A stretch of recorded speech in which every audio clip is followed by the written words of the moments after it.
maioria das pessoas só viu a manchete. Cruzeiro fecha acordo com a União e zera suas dívidas tributárias. Mas o que quase ninguém sabe é como esse processo realmente aconteceu por dentro. Teve estratégia jurídica de alto nível, negociação direta com órgãos federais, articulação política nos bastidores e até decisões polêmicas que dividiram opiniões dentro do próprio clube. O que o Cruzeiro fez não foi milagre, foi uma transação tributária inédita naquela oportunidade no cenário esportivo brasileiro. E hoje eu vou te mostrar como funciona esse tipo de acordo, por que ele foi decisivo para o futuro do clube e te contar alguns detalhes muito legais sobre a operação. Se você se interessa pelos bastidores jurídicos, esse canal é o lugar certo. E vou te contar um segredo de bastidor. Quando a gente bater os 100 mil inscritos, vai rolar uma virada de chave muito legal. Que eu não posso contar agora, né? Claro, senão perde a graça, você sabe disso. Mas quem tiver aqui vai saber antes. Então vai lá, já se inscreve, só clicar aqui embaixo e você já vai estar inscrito no canal, porque esse conteúdo vai sair do campo direto pro jurídico.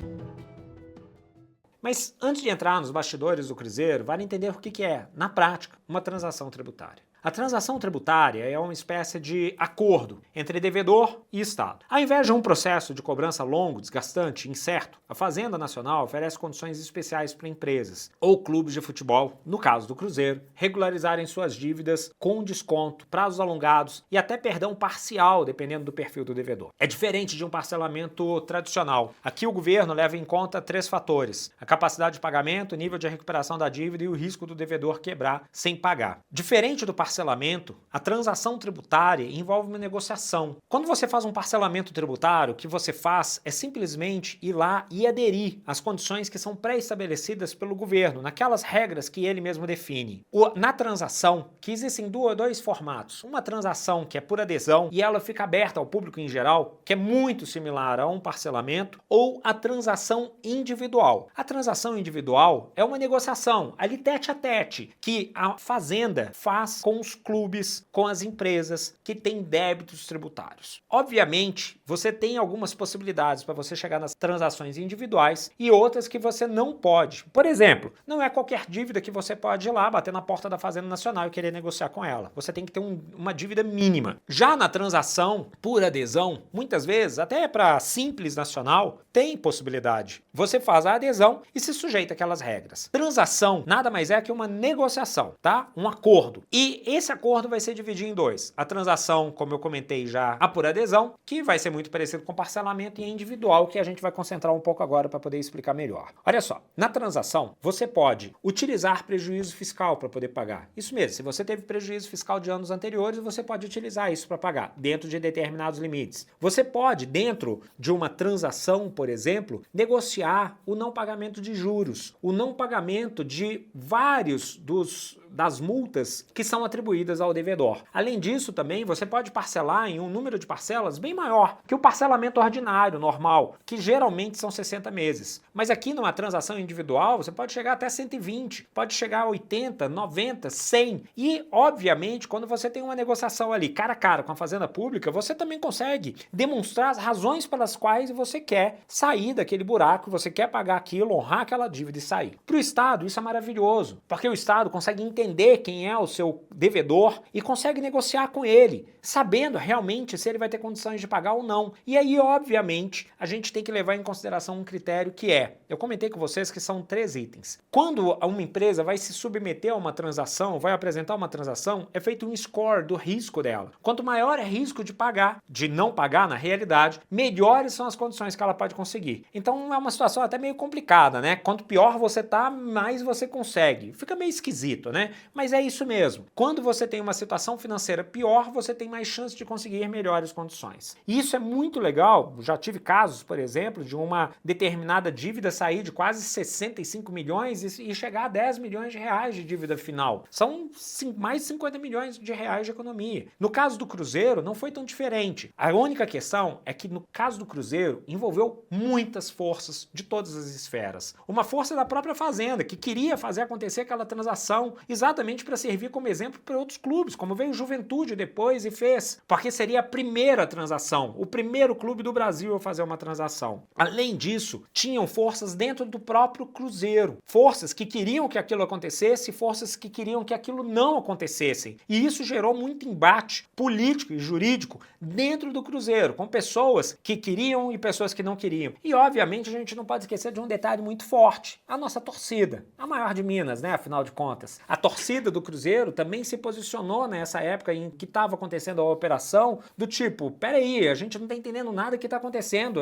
isso não é o correto. Se vocês pesquisarem aí, vocês vão ver que tiveram muitas manifestações, faixas em frente à PGFN, exatamente para poder tentar coibir ou inibir que essa transação acontecesse. A transação é algo completamente ilícito e que tem sido utilizado e ganhou muita força com a Lei 13.988 de 2020. E nos últimos anos se tornou uma ferramenta poderosíssima para empresas em crise, para clubes de futebol e até pessoas físicas com dívidas relevantes com a União. E é aqui que começa o ponto-chave. O Cruzeiro foi o primeiro clube a conseguir fechar uma transação tributária de grande porte com o PGFN. Exatamente por isso que teve tanta pressão para aquilo acontecer da PGFN, porque tinha o interesse de mostrar que um grande clube brasileiro estava negociando e que aquilo seria bom para todo mundo. Ah, e tem um detalhe, tá? Houve muitas questões relacionadas às garantias que seriam dadas, garantias que seriam providas para o Cruzeiro para poder pagar aquilo. E acabou que foram ofertados coisas extremamente relevantes para o time de futebol, como, por exemplo, estruturas físicas, recebíveis de emissoras de televisão e vários outros pontos. Ah, você quer um detalhe? A transação do Cruzeiro ela tá pública hoje, tá? Se você quiser saber como é que ela tá, é fácil. Aqui embaixo eu vou colocar um link para você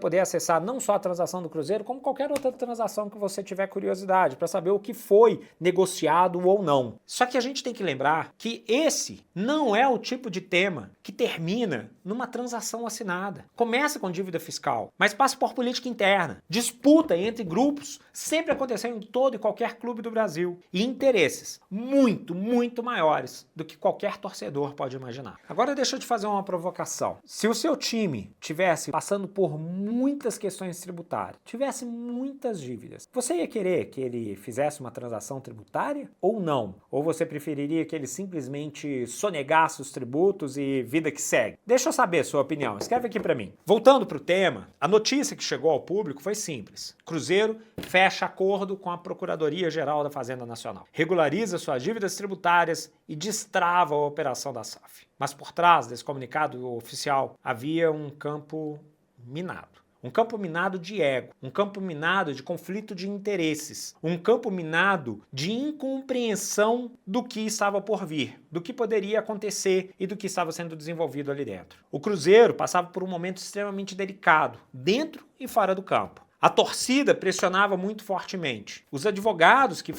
atuaram nesse caso, eles tiveram que enfrentar fortes pressões para poder conseguir seguir adiante. E se não houvesse um grande interesse para fazer aquilo acontecer, não teria saído. A PGFN, ela atuou de uma maneira muito séria, mas realmente querendo fazer com que o negócio seguisse. E essa transação, apesar de ter envolvido o advogado cruzeirense, ela foi marcada por muita sobriedade e muita racionalidade. Dentro do Cruzeiro tinha gente que preferia deixar a dívida crescer, que preferiria deixar como estivesse, porque o acordo poderia dar mais controle a uma nova gestão, ou pelo menos tapar o buraco do que estava para trás. A transação não foi apenas um gesto de boa vontade da União. Não foi, mesmo que ela quisesse. Ela exigiu garantias reais, fluxo de caixa comprovado e um plano crível de reestruturação. Quando se está negociando uma transação, a Procuradoria exige entender o que é aquele negócio, se tem possibilidade ou não de pagamento, quais são as garantias que vão ser ofertadas, como que vai funcionar o pagamento. Tudo isso faz parte da estratégia. E, obviamente, é uma negociação. De um lado quer se pagar menos, com mais prazo, do outro lado quer que se receba mais rápido. Aqui você pode envolver garantias de formas diferentes. Você pode envolver, por exemplo, fiança. Você pode envolver seguro. Você pode envolver imóveis, você pode envolver recebíveis, tudo que seja necessário para poder dar mais credibilidade à operação e, portanto, liberar aquilo que é mais interessante. Obviamente, quando você tem uma garantia mais fraca, provavelmente a Procuradoria vai liberar questões menores. A Procuradoria, ela tem os limites onde ela pode ir, são os limites da legalidade, ela não pode extrapolar absolutamente nada disso, mas dentro dessa legalidade, a Procuradoria pode fazer tudo, o procurador tem essa liberdade, por isso ele precisa ser convencido,